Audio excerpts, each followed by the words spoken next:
Kim Pao fans may napansin kina Paolo Avellino at Kim Chiu sa Christmas Station ID.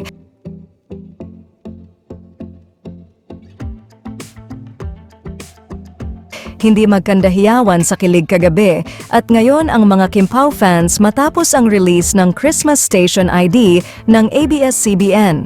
Kagaya nga ng nakaraang taon ay mahaba rin ang naging appearance ng Kim Po sa Christmas Station ID ngayong taon. Ngunit may napansin nga ang mga Kim Po fans sa naging appearance ng dalawa sa nasabing video. Kapansin-pansin kasi ang tila kakaibang ningning sa mga mata ng dalawa dito, bagamat may spark naman ang mga mata ni na Kim at Paolo noong nakaraang taon, pero ayon sa mga ito ay iba talaga ang ngayon.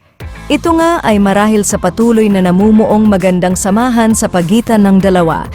Sa kabilang banda, sunod-sunod na nga ang mga magiging event ng dalawa.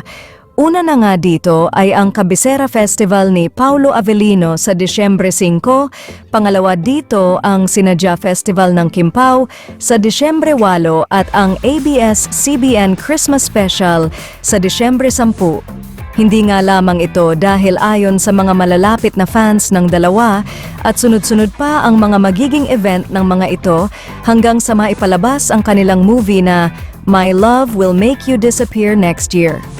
Kaya naman, busog na busog sa ayuda ang mga Kim Pao fans bago matapos ang taon at sa pag-uumpisa ng bagong taon.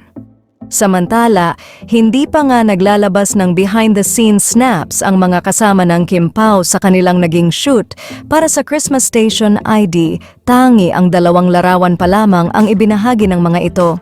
Kaya naman petisyon ng mga ito na ilabas na ang dapat ilabas para naman mas mabuo ang kanilang mga araw.